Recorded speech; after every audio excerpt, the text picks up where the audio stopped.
So, I mean, it's Hi, all right. He comes home at like 2 o'clock. I mean, it's so. It's great. So, Okay, if we could have everybody's attention and get started.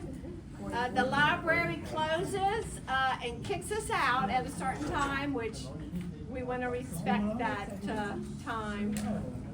I was pretty ready to stay.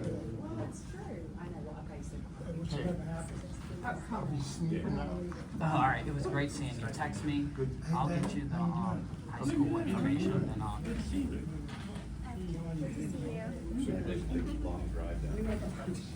Sneaking out.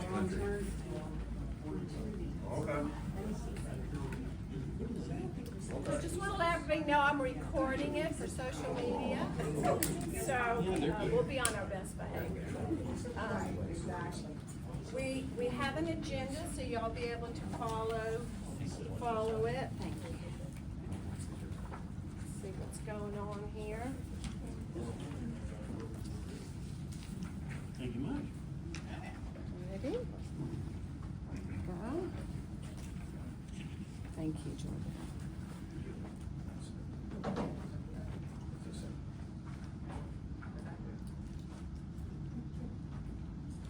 So if we could stand, we like to begin with our opening prayer, followed by our pledge. Keep standing. And we thank our member Laura Golob for leading us in our opening prayer. Would you please go with me? Father God, we just come before you tonight and we just say we need you, Lord. We thank you for this opportunity to gather together tonight, for giving us a voice to be heard, to pray in a public place, and to be heard with the message of Jesus. We thank you for giving us an opportunity to hear the hearts of the men and the women who desire to serve this community and this state with boldness. And we are much aware of the danger and the evil we can encounter. We are forever grateful for the resilience you have given many of us, as well as wisdom to call upon you in our time of need. We recognize we need you, God. You know the enemy's plan to bring harm and destruction to so many fields in our society, the medical, financial institutions, education, and the minds of the innocent. We need you, God. We pray for the protection of all of our leaders in America, our president and this administration. We ask for you to command your angels concerning each one of them every day, as you say in your word you will do in Psalms 91. We thank you for being so faithful, God. We love you, and we are forever grateful for you and all you've done, what you're doing, and what you're doing for our future. And we just give you praise tonight, Lord God. We thank you in Jesus' name. Amen. Amen. Pledge allegiance to the flag of the United States of America and to the republic for which it stands, one nation, under God, indivisible, with liberty and justice for all. You may be seated. So I want to welcome you. My name is Susan Benoit. I must know everybody here. And I'm the secretary for the Acadiana Louisiana Republican Assembly. Georgette Anderson is our vice president. And so we also have Christy Hike, who is our state president, and Rick Hughes here, that he is our state treasurer. Also, he is the co-chair of our endorsement committee, and he's going to be speaking a little bit about that. So welcome everyone. Thank y'all for coming out on this beautiful Wednesday evening in October. And want to make sure that y'all sign into the guest sign-in the back, so that we'll have your information to let you know about upcoming events. We plan on having a social in December, early December, and so we have a sign-up sheet in the back that we would like for those that are, interested in this sort of thing, is to help be on a committee to organize, a social. And so we want to spread the word out and get more people involved. I know a lot of people are always asking me, how can I help? And so I'm going to start, okay, a little bit of that. You know, first you just try to do everything because you don't know how you need help, you know. So now we're starting to get a little bit more organized. And so we are on, for those that want to find us on social media, that's, we're learning, you know, so we're on X, we are on Truth Social, we are also on Facebook, and we have a YouTube channel. So those addresses are at the bottom of your agenda to reach out to us and see what's going on. And also our state website is on the brochure here, and I'm going to mention this brochure. This is a beautiful brochure that Christy Hyde put together. It's our, you know, basically starts with "In God We Trust," and so our core principles are in the middle, what we believe, and then our pillars of work. And I had a little conversation with Garrett and also Lewis and Jenna that we actually, Turning Point's already pretty much got these things going on, so we really want to be a support group to the pillars of work that align perfectly with what we already want to do. I think they've got this going on, so I think they're going to touch on that in their speeches. So if you don't have one of our brochures, there you go, just to see, you know, what, that you're aligning with somebody that, you know, is in alignment with your beliefs. So what I'd like to do now is, one of the things that we've been working on for a year, and really the reason why a lot of us came together, was because in November of 2020, we said what just happened, you know, to our elections. And so we've been in the fight for free and fair elections for 5 years, and President Trump over and over again said, you know, one-day voting, paper ballots, you know, proof of citizenship ID, and we know we're gonna get there. So when that happens, we have to be able to hand count our ballots, and so we wanna show you the Louisiana two-step hand count voting system. And it's got a few faces from Acadiana's chapter that are the stars. Yes. Susan, explain to everybody how this system was developed, how we worked with other states. So it's not just us. We looked around and linked arms across America, because everybody was in the fight for free and fair elections. So we came together. You know, we went to Mike Lindell's conventions, cyber conventions. We met the great Dave Clements, Professor Clements, you know, Seth Keschel. Just goes on and on, you know. I'm missing so many people's names that helped in the fight. And so we just never stopped. And so Missouri and Texas just added the third county that is going to hand count their primary. So good for Texas. Arkansas, they're giving them a little bit of trouble, you know, y'all reading about that. And so there's people across America that are not going to give up, and we're those people that are never going to give up on this. So when it happens, and we have faith that in President Trump that it will happen, because he looked at Jeff Landry and said it would be 8% of a new voting system. And so, of course, Jeff kind of looked down at his feet, you know, because they pushed it off to, you know, Nancy Landry is the fall person for all this. So lately, Dominion, you know, they're scrambling right now, and they just got bought out by Liberty Vote. Oh, it's a Republican person that owns it, and it's American made, and just slapping lipstick on a pig, you know. So we can see through this. So with all that said, what's the solution? And so we've been working on the solution. So I'll give you a little two-step here. Enjoy. Who would have known that hand counting paper ballots could be so simple? Welcome to Louisiana's two-step, our continuous audit hand counted vote method. Tallying the votes for each candidate is just like Cajun dancing. It is simple, smooth, and fun. The entire process is recorded on video, with one camera recording the ballot calls and a second camera recording the tally sheet marks. This video will be made available to the public after polls close and unofficial reports are announced.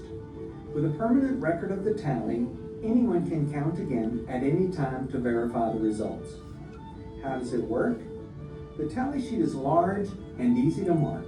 It flows horizontally from left to right in the natural flow that people are used to.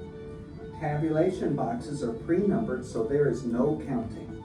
Simply look at the last box marked to get your total. There are 2 callers from different political parties and 2 talliers from different political parties. To begin, the talliers number their tally sheet with the numbers of the candidates, constitutional amendments, local issues, or propositions to be voted upon. There is no designation of candidate names or office on this sheet. The talliers simply mark the number associated with each candidate or proposition. One caller announces the number of the candidate the voter chose. The other caller observes to confirm that is correct and echoes the number. At this point, any adjudication necessary is seamlessly resolved. The first tallier repeats the candidate number and says the number in the box, indicating the total votes for that candidate so far, and marks the number box next to that candidate number. The second tallier echoes the candidate number and the number of votes on their tally sheet. 220, 516. This method provides an instant and continuous audit every time the talliers echo the same numbers for every vote. This process proceeds down the ballot until all races have been called and tallied. The 2 tally sheet totals are compared to verify accuracy.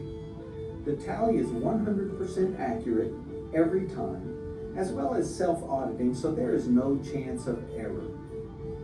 Real-time auditing and real-time adjudication, all under camera and permanently recorded for ultimate transparency. With an average ballot, the largest precinct in Louisiana can be counted by 2 teams. That's 8 people in 6 hours. The average precinct will take 4 people about 4 hours to count using this method. Larger precincts or longer ballots can be counted by more than 1 team. Final results will be available on election night. Louisiana is in a great position to execute the presidential executive order on election requirements, including small precincts, hand-marked paper ballots, paper poll books, voter ID requirements, and proof of citizenship. Bipartisan citizens' involvement from the local community increases trust in elections. Counting all our ballots together with our neighbors brings the neighborhood closer together. We can all have fun, work, and learn to trust one another again. It's fast, easy, accurate, and affordable. People have been doing it this way for centuries. Dump hackable voting computers and trust your elections again. That was put together by Bruce Odell and his son, and so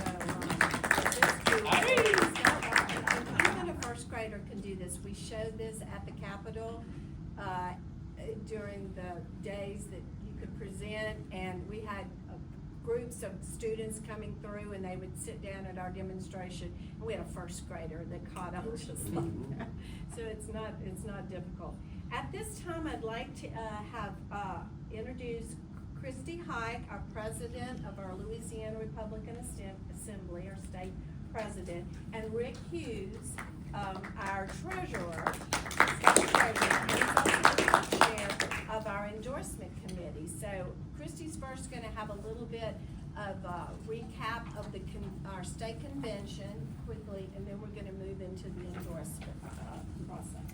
So hi everybody, my name is Christy. Thank you for coming out this evening. TPUSA, local representatives, we're so glad to have you here. We're so grateful for what you do every day. It's really an honor, so thank you. And thank you everyone else who's here this evening. So what happened about a month ago, Susan, where the NFRA, which is our parent mother organization, the National Federation of Republican Assemblies, and for those of you who don't know, that organization was founded in like 1932, and you're like, well, why haven't I heard of them? Well, because basically with the stolen election in 2020, this organization got a lot of traction. They kind of dusted themselves off and realized, you know, we need to sort of infiltrate the GOP. Because as we all in this room know, the GOP has been infiltrated already with people who are not conservative, people who are not who they say they are. In fact, we know that it's a tactic for certain people who run for office. They're Democrats and they change their party affiliation and run as Republicans in a deeply red state, and they win. And that's the only way they can win in a state like this, like Louisiana. So that's why we've been working so long and so hard on elections, because if you don't have free and fair elections, then no other issue matters, right? They'll keep installing their people like what we had in the White House not so very long ago. So at the convention, if you have this brochure, you see that our 13 core principles are herein. And at the convention, what was so exciting was that we brought a 14th core principle, which was election integrity. And that was voted in, so it will be in the future in our brochure as the 14th core principle. So that's a great thing. So yeah, that really deserves a hand. That's important. So the other thing is, real quick, I'm going to touch on, I'm on the Republican State Central Committee, and I'm bringing a resolution. Our next meeting is November 1st, and I'm bringing a resolution for no party to be disallowed to vote in our Republican primary, because that is absolutely the most egregious thing. I mean, what are we if we allow everyone to vote in our, what should be a closed primary? I mean, it's gonna dilute the vote. I don't have to tell you everything that would happen if that was allowed. So hopefully we can bring this resolution, it'll get some traction, and that will be maybe brought, we thought it would be able to be brought, they're having a special session that starts tomorrow, and it's with regards to elections, but it's only about the voting times and not really anything else. So, you know, those hopes were dashed for bringing a bill. Anyway, I don't want to wax too prolific on all of that. The other thing that I wanted to say, I want to introduce Rick. Rick, you're going to come up and tell us about the endorsement committee and what they decided, your committee, what they decided, and what that has to do with you tonight, the members, real quick. And then we're going to let our speakers speak. Yeah. Well, again, thank y'all for allowing us to be here. It's a great gift to be here.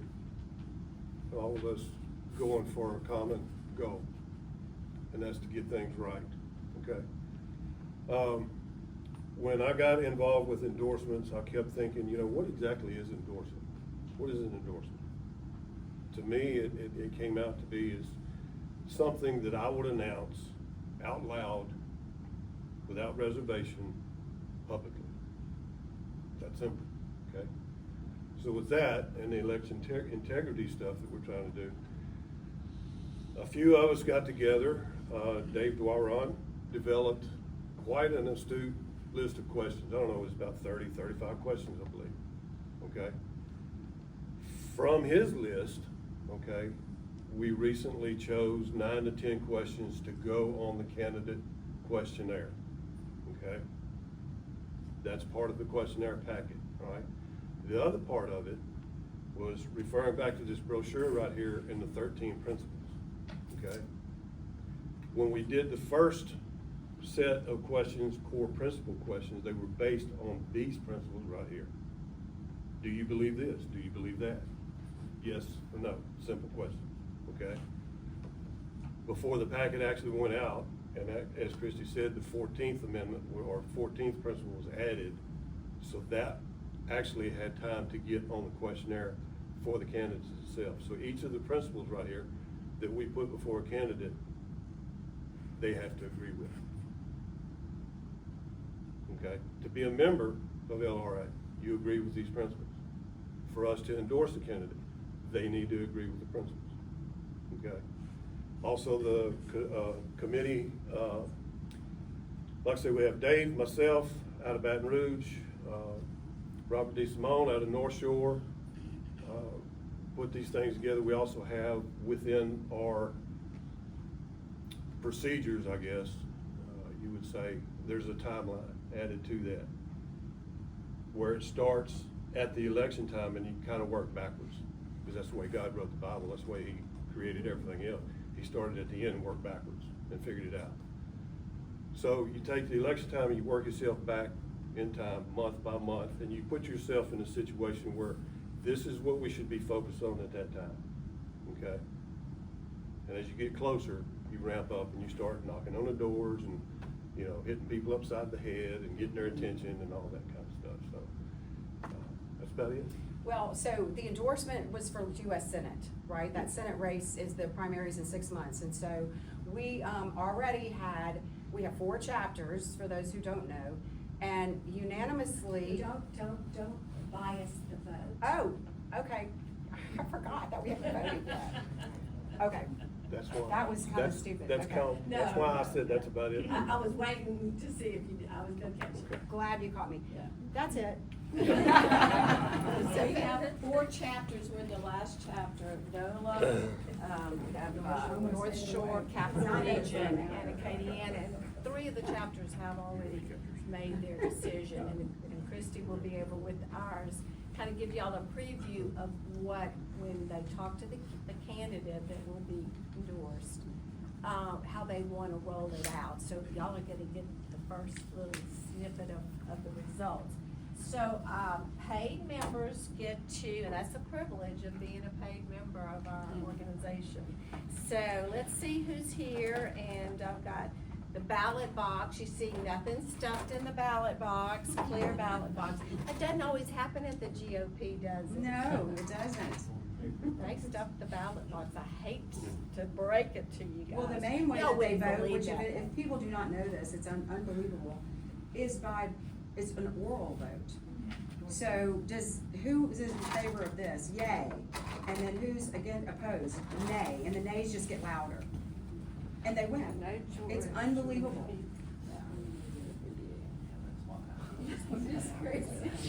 It is, it's crazy. when you vote, you can drop it in the little ballot box. Okay, we also have Jeremiah.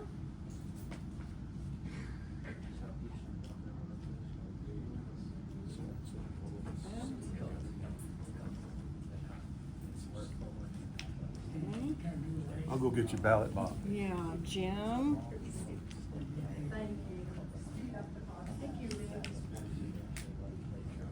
I wasn't doing anything. And that's all that's here, and I think we have a 51% of those who are here. I wasn't writing either, but I think I got it going. And to let you know that of all the candidates that were sent the survey, 2 responded with answers, and those are the 2 that are on the ballot, John Fleming and Sammy Wyatt. The others responded, they would like to, they were excited about it, they just, Missed the deadline. and still haven't sent it. And we had one candidate, I hate to tell y'all this, cause he's a local boy, Blake Miguez just completely ignored our request, and we have donors we have people in here that are close friends and donors, so I don't know why he wouldn't, he's also been, we won't go down that rabbit hole. He's been a speaker here. Yeah, he's a Yeah, friend we of some had of us. him here as a speaker, so Yeah. we're friends with Blake, we love Blake. That's right. Don't know why he didn't respond to us. Okay, so, Christie, would you do the honors? Christie? Oh, me? I'm sorry. Has everybody voted? Oh, we got a few, got some votes coming in here. I think Rick should do it. Okay, thank you, Rick. Do we need dual callers and counters? Callers and counters. Callers and counters. I can do that. Gotta be honored. So, It's on get there. a little tally sheet here, and Let's see how it But goes. it doesn't answer. This is so exciting, our It first is, it is. endorsement election. Fleming, one. Fleming, one. Okay, you just write it down. Okay, one. Well, he asked Echo. about dual callers. Echo. So I was doing the dual caller echo. Y'all hear an echo in here, Rick? Come on, let's have Echo some fun. 65. Fleming? Fleming? Fleming?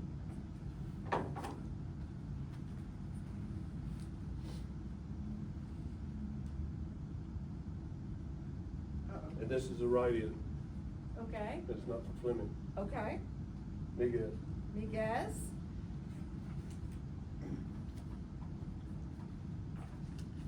That's a, well, That's it, actually, I you don't got it. know, he did not respond to our So really, survey. he's not So on the he's ballot. not qualified to, you're right. That's right.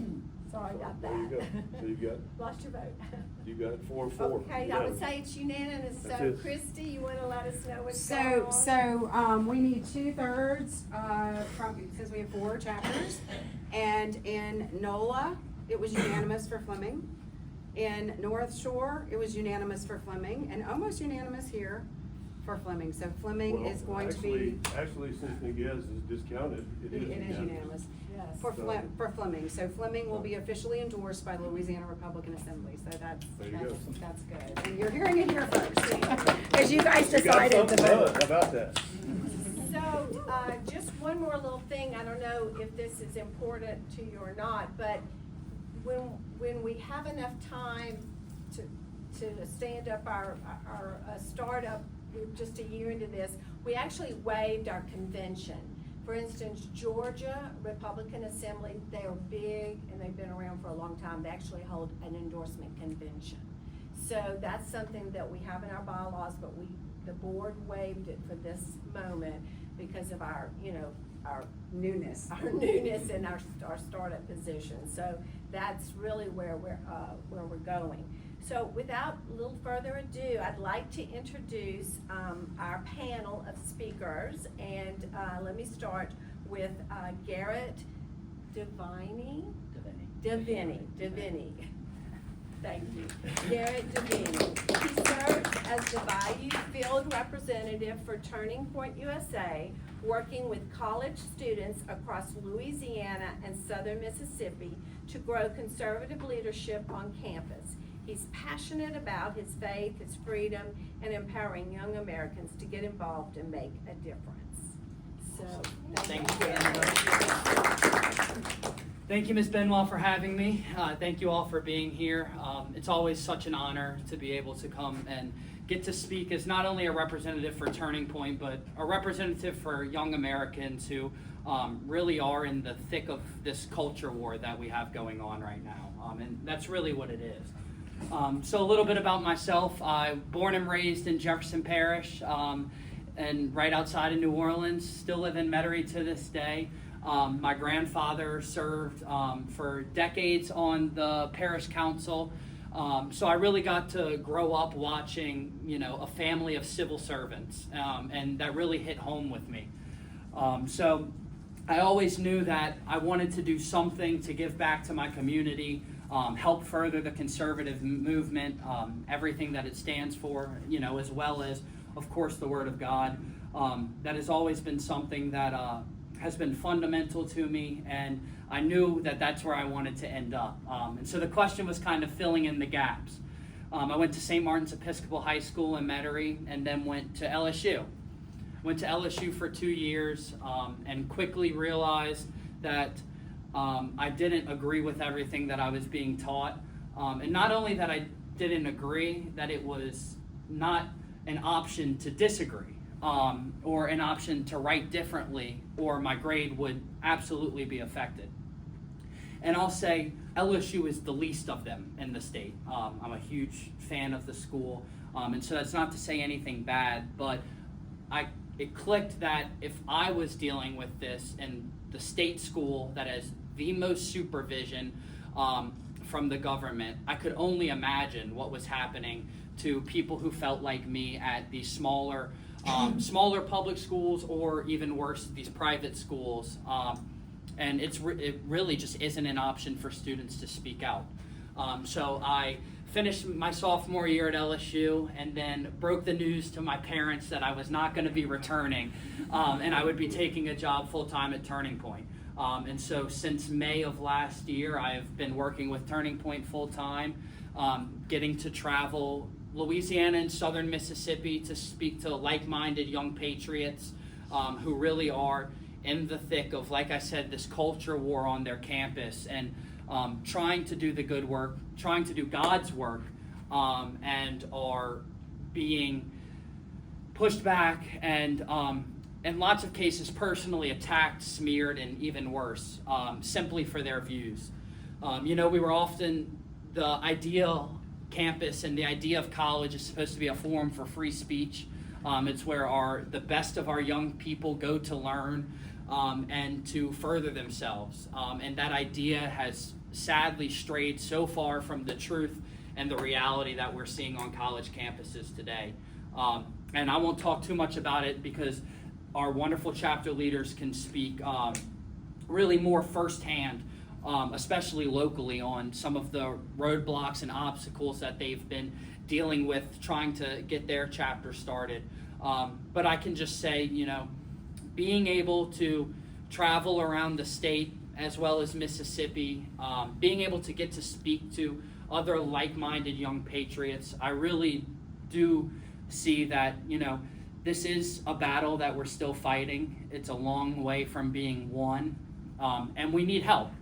And so, that being said, I know I spoke to Ms. Benoit a little bit about this before the meeting, but we talked a lot about the relationship that us young people, at college and in these chapters want to build with, the community members in their areas.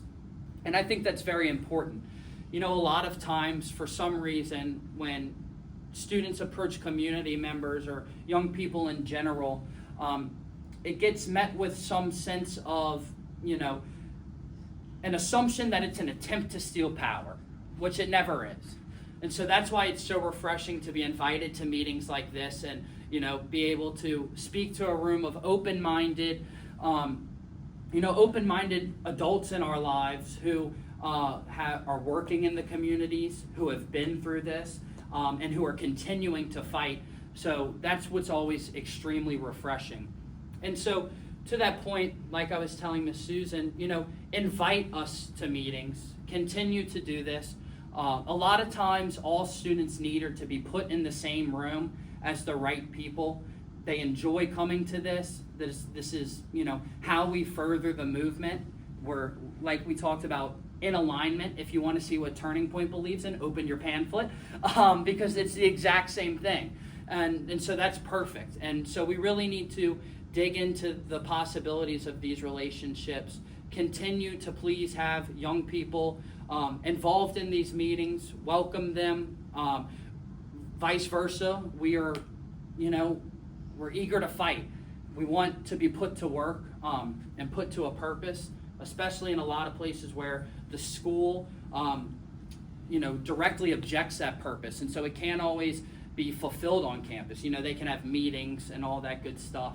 But it's often hard to get something deeper and a deeper meaning to what we really want to work for. And so to be able to be put to work for, things like this and to be able to help support election integrity causes, and even if it's standing outside on the road holding, a poster board to spread the word, that is really where we are most useful. And so, like I always like to say when, getting to speak to community members is just continue to use us, be open-minded. We are in alignment 100% value-wise. We are losing the culture war. One thing that the conservative movement, and the one criticism I will ever say, is that we don't use young people to our advantage like the left does.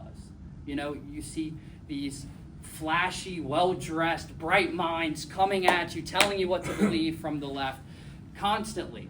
And we have these young, bright minds on the right as well. We just need to use them. We need to find our best and our brightest. They are somewhere on college campuses fighting for what they believe. So just, continue to welcome us. We're happy to continue to work with y'all. I'm absolutely honored to be here tonight. Thank you all for having me. And that's all I have. Thank you. Thank you. Till after our Sounds good. speakers, and we'll just do kind of a panel question, but I want to let our speakers speak. Thank you so much, and I'd be remiss, well, I'll wait till the end to say this. So next we have the president of the Turning Point UL, is it ULL? UL chapter, Lewis Cone. He is a senior double majoring in political science and pre-law and psychology. That sounds like a triple major to me. He is also the University College president of the UL Student Government Association. Do you all want to speak together? Okay. And with him is Jenna Frederick. She is the vice president of Turning Point chapter on the UL campus. And she is a senior majoring in political science with a focus in international relations and originally from Lafayette. She is passionate about her faith, her freedom, and empowering young conservatives on campus. Welcome. Thank you so much. Good evening. Thank you all for having us. So you would think that, Lafayette, Louisiana, that we live in a deep red state, in a deep red city, that UL wouldn't be a bad campus, where there wouldn't be, repercussions for having conservative beliefs. But the opposite is in fact true. Last year we had Chloe Cole. If you don't know about Chloe Cole, she was pressured into transitioning to becoming transgender when she was 13 or 12 years old. And so she was forced to make that decision. And then she detransitioned and realized how awful being transgender is, and how they're pushing these young people to make these decisions, and they're ill-informed. They don't have, an adult brain to even make that fully rational decision. So she goes around the country speaking about that. We had her last semester. She said that she felt she got the most pushback from coming here. She's from California. She's from California, and she went to California that same semester, and she's received less pushback than coming here at UL. We received death threats for that. It was a very big thing, and I joined student government that semester as a senator, and they didn't know I was president of Turning Point at the time. But in that student government meeting, they were talking about how to cancel us. They were trying to cancel us, and of course, the faculty were like, we can't cancel them or we would get sued. So they had to tell my fellow, student government senators that there was nothing they could do to cancel us, fortunately. But that's the climate at UL, unfortunately. This semester, after the assassination, I tried to pass through a resolution to condemn political violence, because we've seen numerous instances of UL students publicly celebrating the assassination and calling even for more violence. So I tried to pass through that resolution. I was the only one to both vote for it and advocate for it at our student government meeting, which is just ridiculous. We couldn't even agree to condemn political violence. It was, every form of political violence should be condemned, and that was what the resolution was about. But they made it, a specifically political thing, and they voted against it. So that's what we're up against at UL. It's very liberal. I know personally, I had a liberal professor who I had for political science, who would actually dock people if she found out that you were conservative. Fortunately, she's not there anymore, but still happens. Yeah. And it's just ridiculous. In Lafayette of all places, we have to deal with it. So. Yeah. So I had a personal experience where I went to class 2 days after the vigil, and that we held at UL for the Charlie Kirk Memorial. And the professor started the class, this is not pertaining to the class at all, but he started the class by saying that he had intellectual conversations all weekend, and not once did they mention Charlie Kirk in conversation. And he had this theory that it was because Charlie Kirk wasn't an important person and that there was nothing on his resume that made him so. So I walked out the classroom and I was just reflecting, and this kind of stuff happens all the time. I ended up going back, we had a quiz I missed the material because I left early, but I had a quiz, and I spent my quiz writing the reasons why Charlie Kirk was important. He can do he can do with that what he wants, but I made a point to say something. Did you get an No. So No, I awesome that didn't. you stood your ground and did Yes, this. it's worth it to me. I mean, That's right. I don't fold my beliefs on any of my papers because it's important that we stand up for what we believe in. And my grades pay for that, but it's okay. It's worth it. So I'm a big advocate for empowering students on campus with conservative values and letting them know that they're not alone. We had how long have we been a chapter? This is About 6, 7 years. Oh, 6 or 7 years we've been a chapter at UL. 6, 7. 6, 7. That's crazy.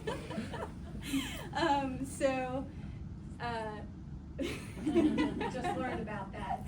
I know. Honestly, us too. It's very funny. Lost my train of thought. Could you talk a little bit about 6 or 7 years ago? We have a charter member, Anthony Algezeras, and just mentioned a little bit. He's in Slidell right now recovering. Prayers for his recovery to come back. He wants so badly to be back to Lafayette and be a part. But we spoke at length last night, and I said, that we would definitely throw him some love because he was there in this environment when it was a big uphill battle. So if you could touch on that. So Anthony was president before I became president. He basically created our chapter. When I got there, it was just him and just a handful of people, and they were struggling. They had Jack Posobiec come to campus, and they received a lot of pushback for that. The school newspaper basically quoted him, and they kind of like quoted him out of context, and they made him look like a villain, as they usually do. But also the university also had like a official anti-hate thing that they put on against our event when it happened when Anthony was president. So Anthony arguably had to deal with worse trial and tribulations than I have had to deal with, because I feel like the climate was way worse than it was today, a couple of years ago. But it's still bad. We're still facing stuff like that. But no, Anthony, he's majoring in criminal justice. I believe this is his last semester. But he's done so much for our chapter, and we wouldn't be here today without him. Can you tell us how we're going to open it to questions? Just tell us how it's since unfortunate. I mean, I can't even say Silverline. Can't even say his word. How it's grown. Just how could you tell a little bit how it's grown? So we've received an influx of people, both from the community and from students. Our group me had about 60-ish people before, and now we're at nearly 400, like 395.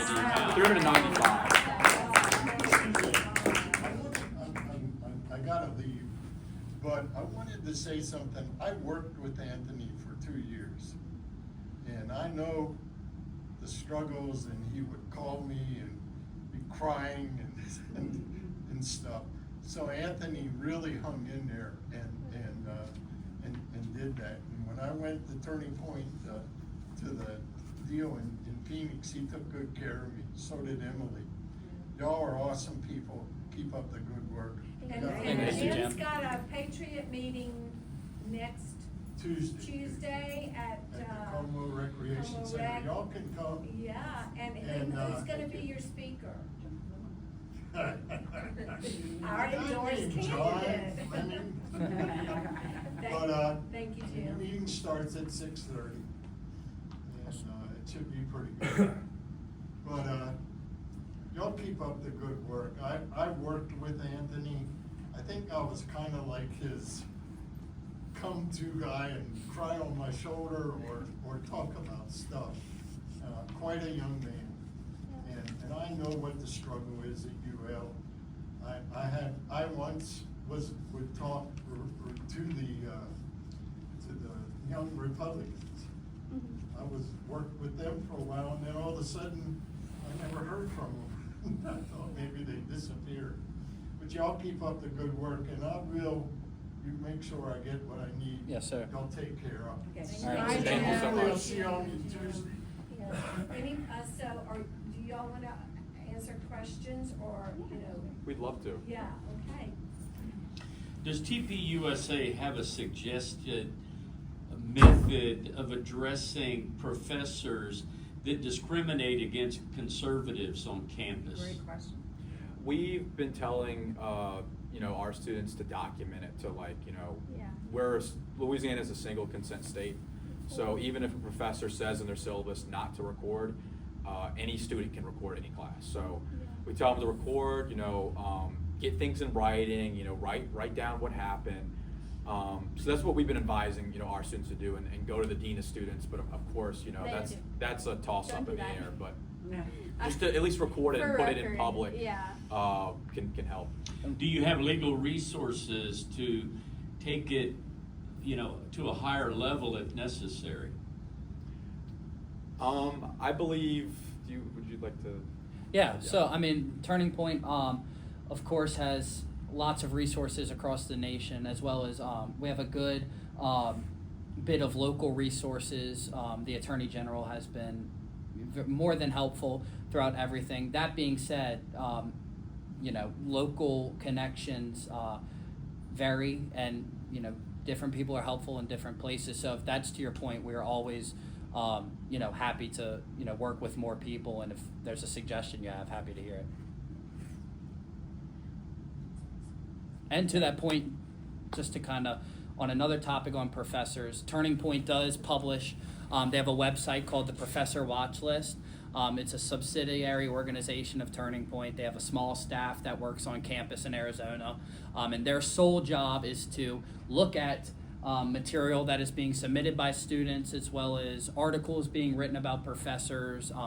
They're constantly going through syllabuses and everything, and they put together a grade on teachers based on how their performance in the classroom is in alignment with This is across the values. US? Yes, ma'am, across the That's US. so awesome. Yeah, and so it's professorwatchlist.com, I believe, or you can look it up, the Turning Point Professor Watch List. Yes, sir.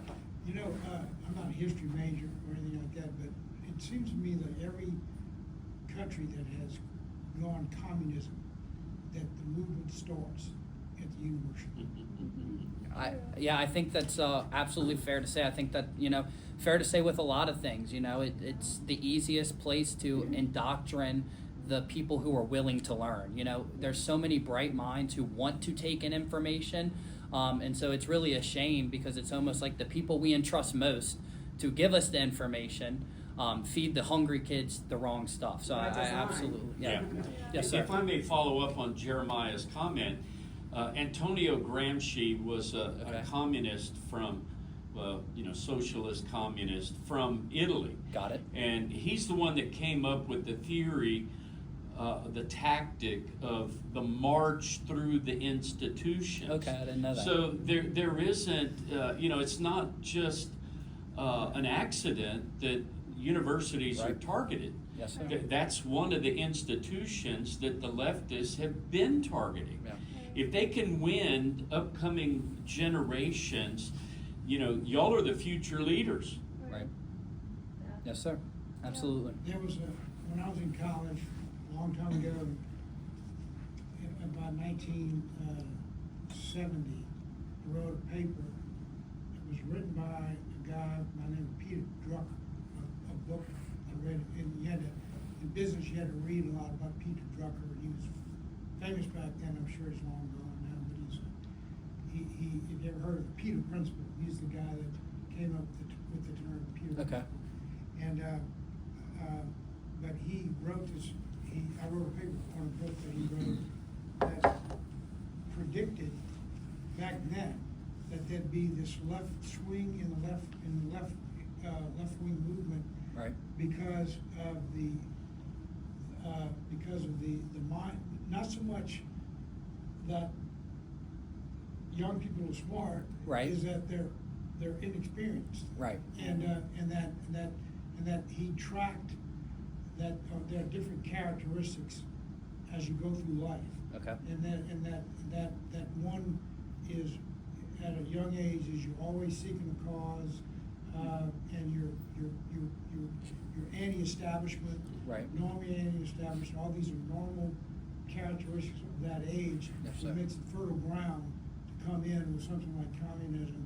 And then as you get older, you go to work and you go to jobs and you have children, you have a mortgage on your house. and Right. Reality kind of slaps you in the face, and then you begin to realize that how the liberalism is just, pardon my French, just bullshit. Yeah. Yeah. And then reality starts setting in, and then so the communication between someone that lives and thinks in reality and someone that is still living in romance. Right.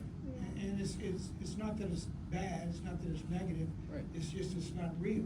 Yeah. And Wow. and so the conversation becomes very difficult. Right. And you guys are a good bridge to that. Yes, sir. Where we can share. Most of my friends are liberals. We went to the things like the pop festivals and things like that. Right. Well, they're all conservative today. Yeah. Wow. Yeah. McCray, I was there. I was selling cokes at McCray. I snuck in. We got wise. I snuck in the bus. Yeah, I think as soon We as, got things to talk about. Really, you know, the short form of what Jeremiah described, if you're not a liberal by the time you're 21, you don't have a heart. If you're not a conservative by the time you're 30, you don't have a brain. Yeah. true. Yes. Makes sense. Yeah, as soon as you get out of college, there's all the liberals turn Republican. I feel like a big problem too is like a Oh, lot that of. was Churchill. Churchill said Oh, really? that, yeah. Winston Yeah, Churchill. Churchill said that, yeah. I feel like a big problem is that there's a lot more dysfunctional families now, and people, they're coming from these bad upbringings, and then they have resentment, against like a parent, and then that turns them to the left. I'm very Rebellion. fortunate, rebellion. I'm very fortunate that I have 4 siblings. I was raised, in a traditional family. My dad, he works, and my mom was a stay-at-home mom. I'm from Slidell, and I grew up in a very conservative environment. So I'm very fortunate. I've been blessed with that, but not a lot of people in my generation have that. Unfortunately, a lot of people are coming from these dysfunctional families because they've targeted the family as an institution. They know that if they can target the family, then they can make more people liberal and leftist, and that's how it works. Yeah, that's a good point. Yeah. I was sitting there thinking along that same line, you've got so many young people out there, whether they're in a good home or a split home or whatever, okay? They're sick and tired of mom and dad. Mom and dad don't know nothing, okay? You're wrong, okay? And so they're ready to get out of the house. And their escape out of the house is to go to school.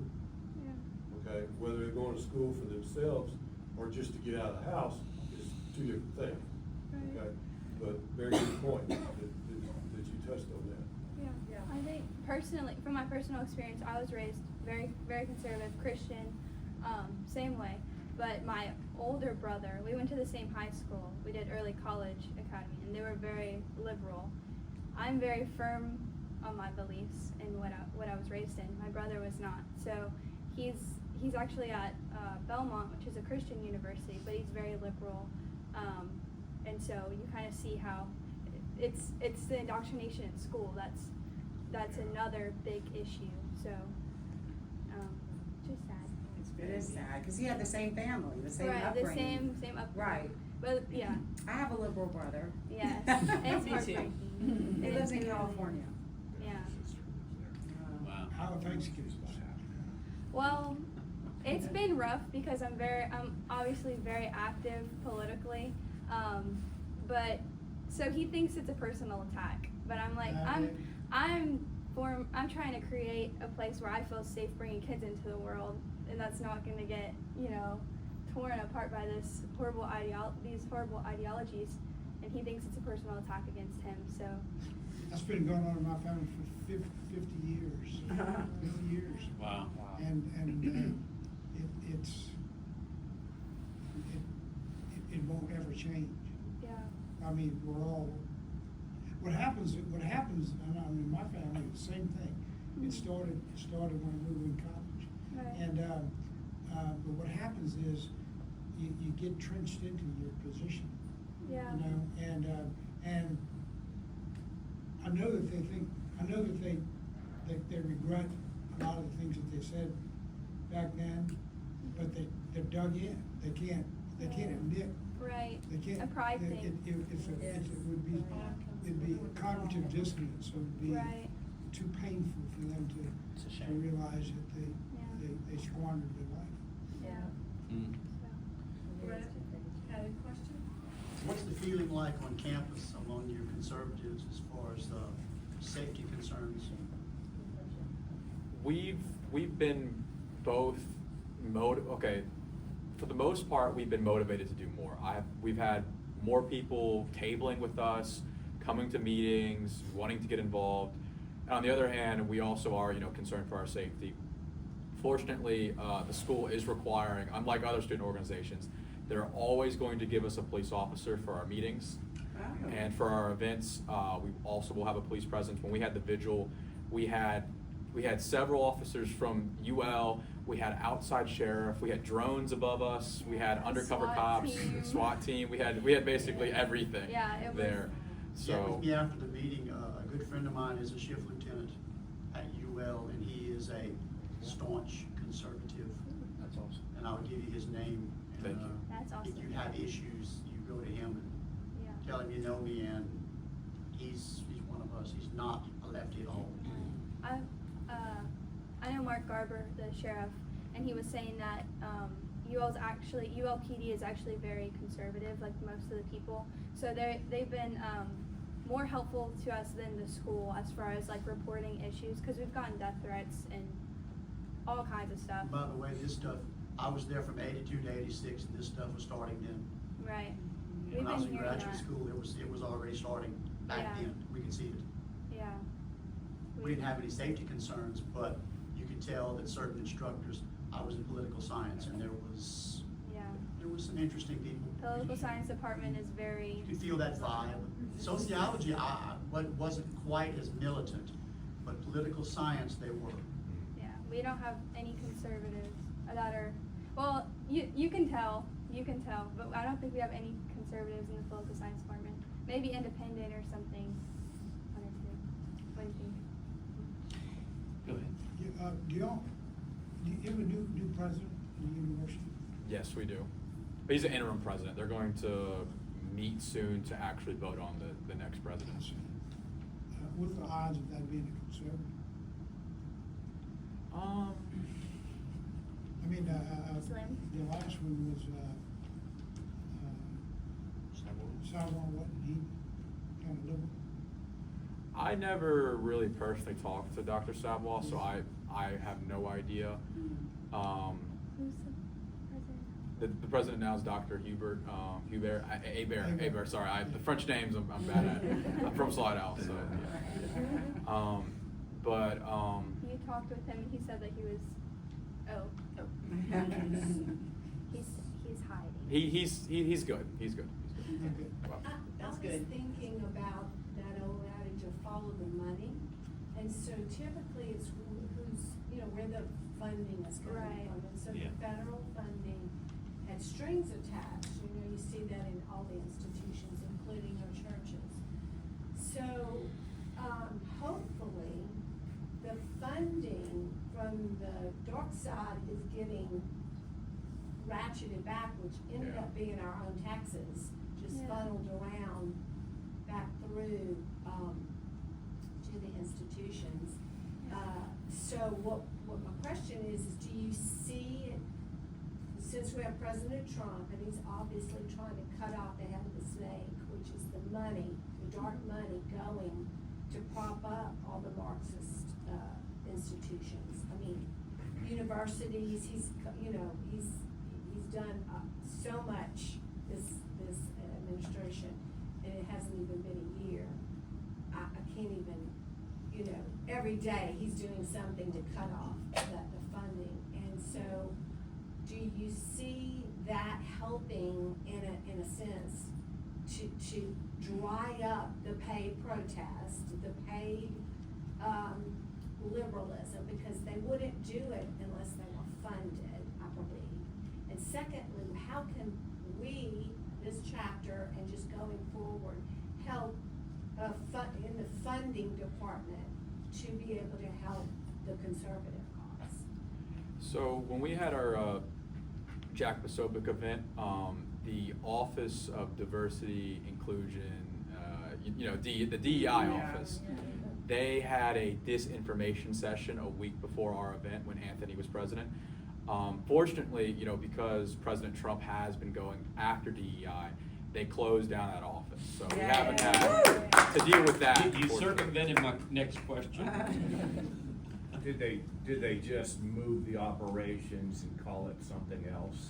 Yes. Because that's been the standard practice. I know, so, I'm a student government, and we had like a DEI secretary, and we officially renamed it to Campus Inclusion. So at the very least, if they're shifting people around, it's not as public, it's not, out there. I think they did shift like staff around from there, but at the very least, they're not having open disinformation sessions based off stuff that we are doing like they used to do. We definitely still have the same. Yeah, they're probably still there. Freshmen, you can tell there's still a lot of DEI stuff happening on campus. So I grew up in a college town up north, and I remember even back in the 70s, people joking about youth stepping or the weirdo, professors, but nobody really realized what the damage this whole time. Nobody would, it's been going on a long time, just like election fraud, just like fake news. At least now, everybody's looking at it. So the spotlight's on it, and then it's really up to us to do something about it. But it's been going on a long time, just nobody did anything. well, the university is in a lot of debt right now, so they're actually cutting employees. But the problem is the tenure stuff. Which is, they signed a contract with the school that it's really difficult to get these professors fired. So a lot of those professors that are really liberal are on tenure, and they're not going to be the first people to get cut. So I'm not sure. I don't think that it's going to get any better. I think at the very least, like they're scared to be as open and brazen as they used to be. Yeah. So and that itself is an improvement. They know the spotlight's on. Does the university have a code of ethics that perhaps those types of professors are violating by indoctrinating students instead of educating them, discriminating against conservative students? And if so, is that an avenue that TPUSA and other affiliated conservative groups can take advantage of? You mentioned that your national organization has an ongoing accumulation of professors that aren't very friendly to conservatives. What if students, when they go to register for classes, bypass those professors and send a letter or talk to the dean of students personally and let them know why you didn't register for that class? If the university gets enough complaints, maybe they'll take some remedial action. That would be great. I've intended. That's a good idea. It'd probably be good to, at least for us to tell people, from my experience, who's been the crazy liberal professor. Fortunately, the one that I had to deal with that I, spoke about earlier, she's gone. So from my experience, she was the worst. People had to hide their conservative beliefs, or she would just flunk you in the essays. I quote Bible. I quote scripture and everything, so we would have had That's a trouble. great lead in to what I wanted to ask you. Could you touch on on the fact that you differentiate, and we hope to differentiate our organization based on your faith foundation on faith.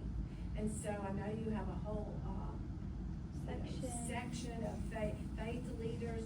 Could you just kind of let us know more about that so that we realize, this is not just another typical political organization, because we have to be different, because this is obviously good versus evil. It's so And true. so give us some, moments on your faith and how that plays into it. Every meeting we've had this semester, we've had a pastor in attendance, and he's led the opening prayer. So yeah, we start our meetings with prayer. When we table, we tell people, we're Christian. We have a relationship with Jesus Christ, and Jesus Christ died for your sins. So we're very openly Christian, and that guides our political beliefs.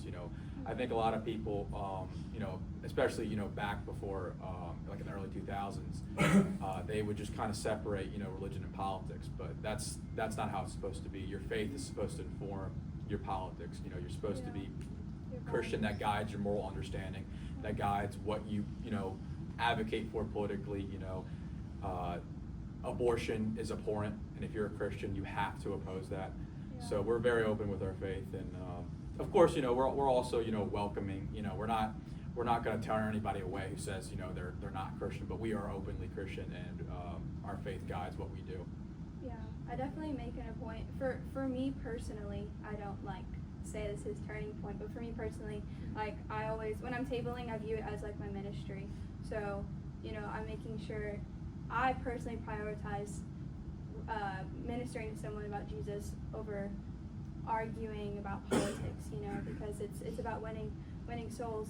And I'm actually curious what you have to say about, because I know Charlie Kirk, that at the end of the day it was for winning souls as well. So I'm curious what turning point you would have to say about that. Yeah, so as you know, like you touched on, we do have Turning Point USA Faith, which is another subsidiary organization of the national organization. And so a lot of the goal there, and it's interesting, it kind of ends up being an overarching solution to a lot of things that we cover. The I hate dad stuff, all this stuff that if you realize that it's not like you said, we're in a battle of good versus evil. We're not necessarily, or we are now, but it never really needed to get to a battle of right versus left. We do have a blueprint. We do have a one true guide that shows us how we need to live our lives, and that is Scripture. And that is what Charlie and the organization vehemently agree on. And that's one of the main things, that if we realize, the church, and I shouldn't say the church as a whole, a lot of churches, as they call them these days, are interpreting Scripture, and it's it's more of a welcoming. I don't want to say that, because the church should be welcoming. All people, of course, are welcome to God's table. That being said, is you have to put in the work. It takes something to have an active relationship with God, and like Lewis said, that is saying abortion's wrong. Turning Point USA Faith wants to get preachers back to testifying that the gospel and the Scripture say one thing and not all these other interpretations. Marriage is between a man and a woman. Abortion's bad. Transgenderism isn't a thing.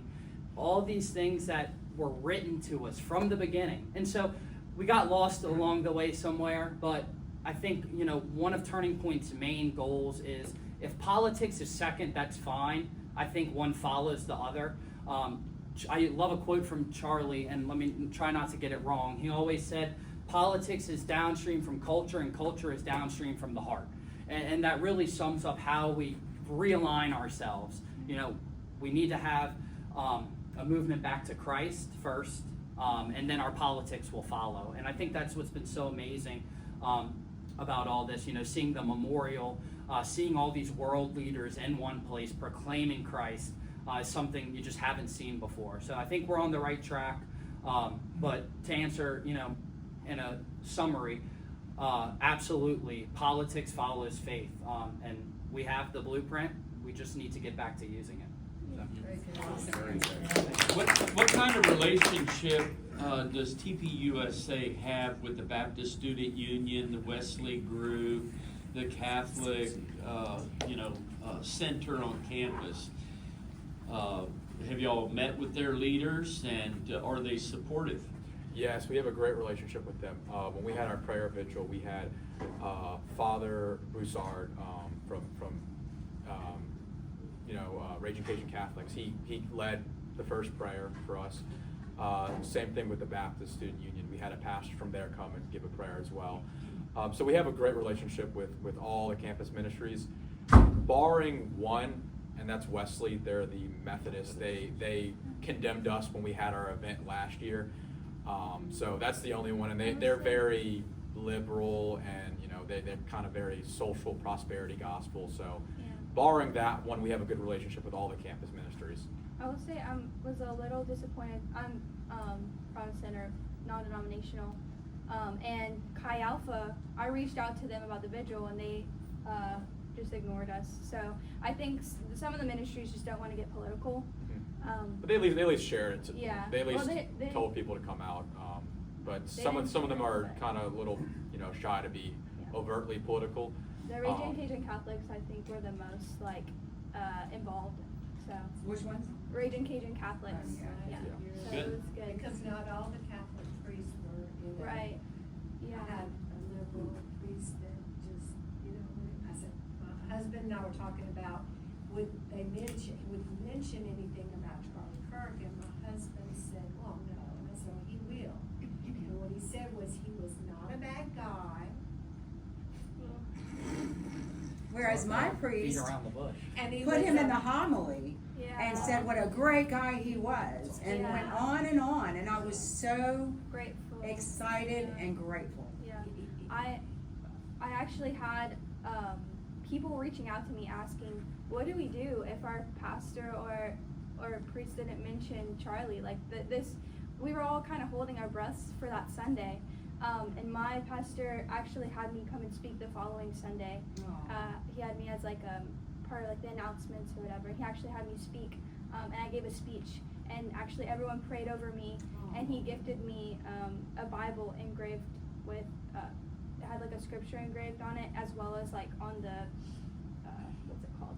Spine? On the spine, there was a quote from Charlie. So that's so it was, special. literally the whole church was up there covering us in prayer. So I'm so grateful for the support from my church, and it's just encouraging for sure. Yes, it's encouraging. When you're going into the fire every day, it's nice to have a safe place to land.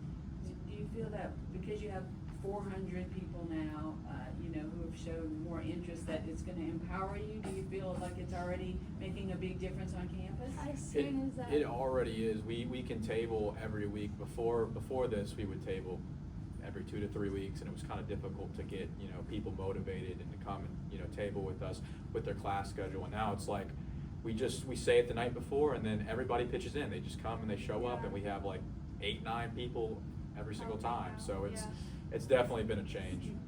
May I ask, is there, to become a member as a student, are there any, dues to pay? So it's free? Yes.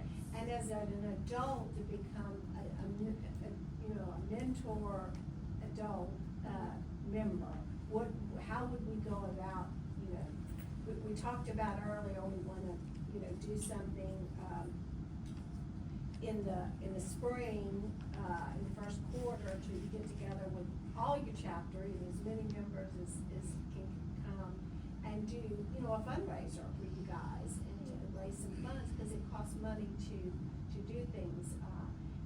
But if we just wanted to be a part of your chapter, how would we go about doing that? So y'all are more than welcome to join our GroupMe as well. We have multiple people from the community that have joined it. So it's not just, the GroupMe is not just for students. Just our announcements. It's just our announcements. We're telling everybody what we're doing, times when we're tabling. So y'all are more than welcome to join the GroupMe. We're also going to start an email list as well. So if y'all could give us y'all's emails for the newsletter that we're going to prepare, that'd be great. So I would say, yeah, those are the two best ways to stay in contact with us. Yeah, We kind of, sorry. And just to help, a lot of good ways too, you know, obviously big donations are one thing, and you know, that of course is, you know, very well appreciated. And that usually goes through the national organization so that it's tax deductible and all that good stuff. That being said, you know, there are a lot of costs like on the day-to-day and stuff that chapters run into, paper for meetings, cookies, like water bottles, random stuff that college students being as broke as they already are, that becomes, you know, a tough problem. So that's another thing, you know, if, you know, just being willing to pull together $1 from everybody for cookies here, or just when they need stuff like that is another really big way that they can get help.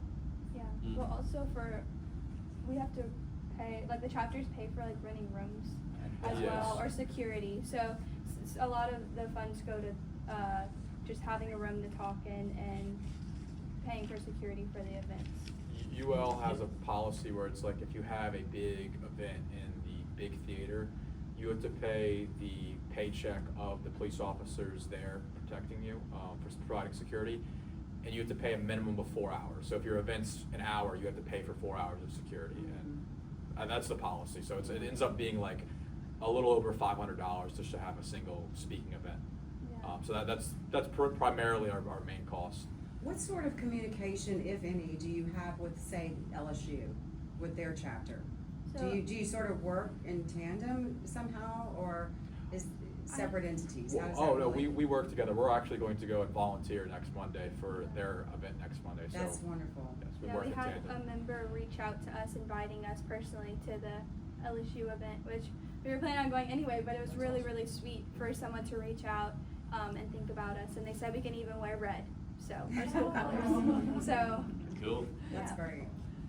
yeah. Well, we would like to have a group pictures for our social media. We would love so that. we could gather, and those that want to help work on these, members that want to help work on the fundraiser or on the December social, I have some sign-up sheets in the back, so don't forget to let me know so I can get with you later.